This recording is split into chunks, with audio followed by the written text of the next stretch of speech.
believe that 1 year ago, on the first Sunday of Advent, I began my ministry here with you all. I was not expecting that. Thank you.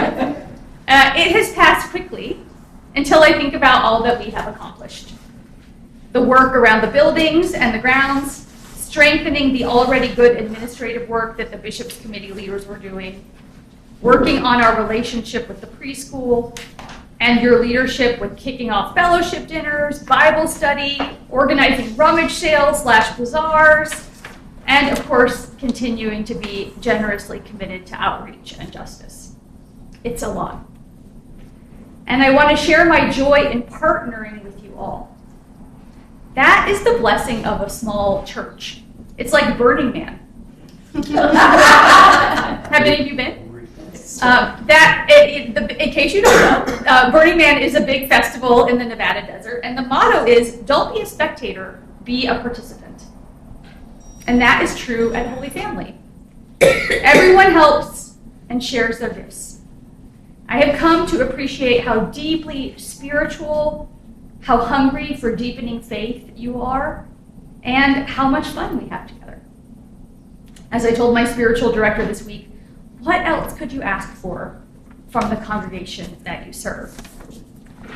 Case in point, a week and a half ago, Dan Blick sent me a copy-edited version of the Advent Prayers of the People, with his additions in red.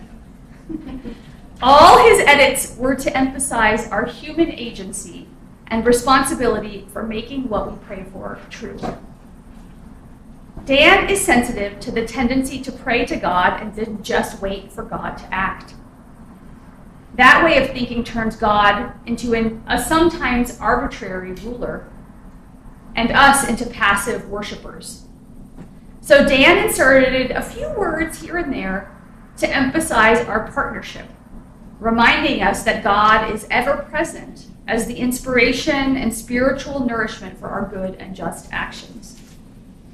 Let me assure you, most priests don't have someone theologically proofreading the prayers of the people at that level. Where did the idea of kicking back and waiting for God even come from? Where did that come from? It is certainly not the purpose that God gave Adam and Eve in the beginning. Do you remember when those Left Behind books were super popular a few years ago? Maybe 10 or so now. Those were about the so-called rapture, a theological idea that imagines everyone who had accepted Jesus in that certain way, were going to be snatched up to heaven. And books like that, especially when they're so popular, really shape people's theology. People started expecting this was going to happen, and in some cases being afraid that they would be left behind. It's just the same way that, like, Dante's book, The Inferno, shaped our modern idea of hell. A lot of the things people think about hell are not in the Bible. They came from Dante.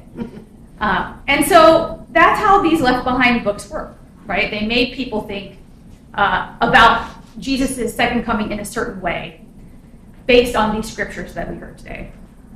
That popular view of the rapture is that Christians will get whisked off to an otherworldly heaven, but the Bible is actually focused on God's redemption of this world. There is a big clue to this in the gospel reading today when Jesus mentions Noah's Ark.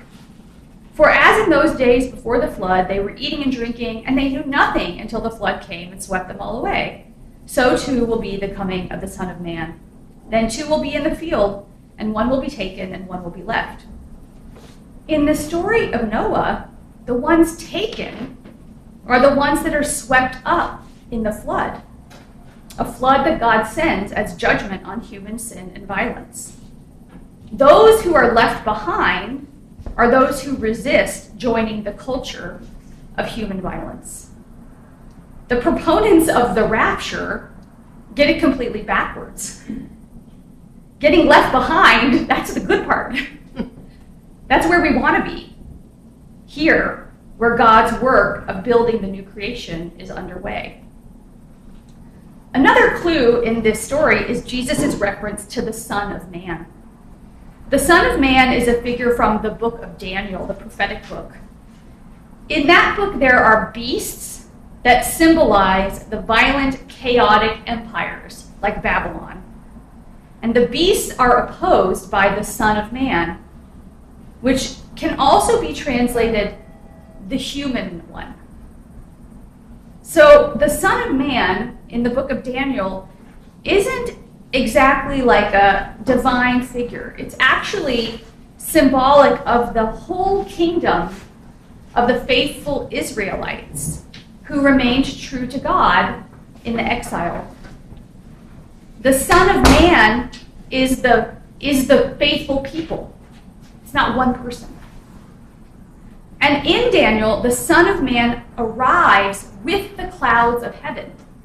Now, until that happens in the book of Daniel, that's something that only Yahweh gets to do in the Hebrew Scriptures. So the prophet Daniel is blurring the lines between the human and the divine, leading to the idea that God's kingdom happens through partnership between the faithful humans and God. Okay, I know that was a lot of biblical scholarship, but I think it's really important. When I taught the Bible to middle schoolers, I told them that the symbols in the Bible are like icebergs. A lot of people only see the tip. They read the Son of Man is coming in a shallow way, and they hope they are the ones that are going to get whisked up to heaven. On the surface, if we read them that way, these apocalyptic texts seem to imply that the return of Jesus will be terrifying and punishing to the unfaithful. And that doesn't really get me in the Christmas spirit. But if we look deeper at what Jesus is saying, he's saying something totally different. And he's building on Isaiah's imagination of the peaceable kingdom, a future when all nations stream to the mountains of the Lord to learn the ways of righteousness and justice. This new age marks the end of warfare, which, Nina really emphasized when she was reading that passage, where people will beat their swords into plowshares and their spears into pruning hooks. And they ain't going to study war no more, as that great spiritual down by the riverside says. Isaiah's prophetic vision is a call for the fulfillment of creation as the nonviolent realm God intended. And this is what Jesus invites the disciples to ready themselves for. The return of the Son of Man is not Jesus coming back to fix everything and whisk the few good people off to paradise. The return of the Son of Man is the restoration of God's creation to its intended goodness, brought about by human and divine partnership, exemplified in the incarnation that we begin to await this Sunday, the first Sunday of Advent. The incarnation is the human and divineness of Jesus together. What Jesus promises is not a rapture, but a rupture, a severing of ties with violence and chaos wrought by empires, while we work together with God to build the realm of peace. The violence and chaos will sweep away some, but the faithful remnant, the collective who hold on to their humanity, will be left behind to do the good work. Isaiah's prophetic vision of peace is God's goal, and it's waiting to be created. As Jesus' disciples, we are invited to do all we can in our lives to build the peaceable kingdom, resisting the world's cycles of violence and oppression in our society, and making peace in our personal relationships. Like Burning Man, we are called to be participants, not spectators, in this rupture with empire that God requires.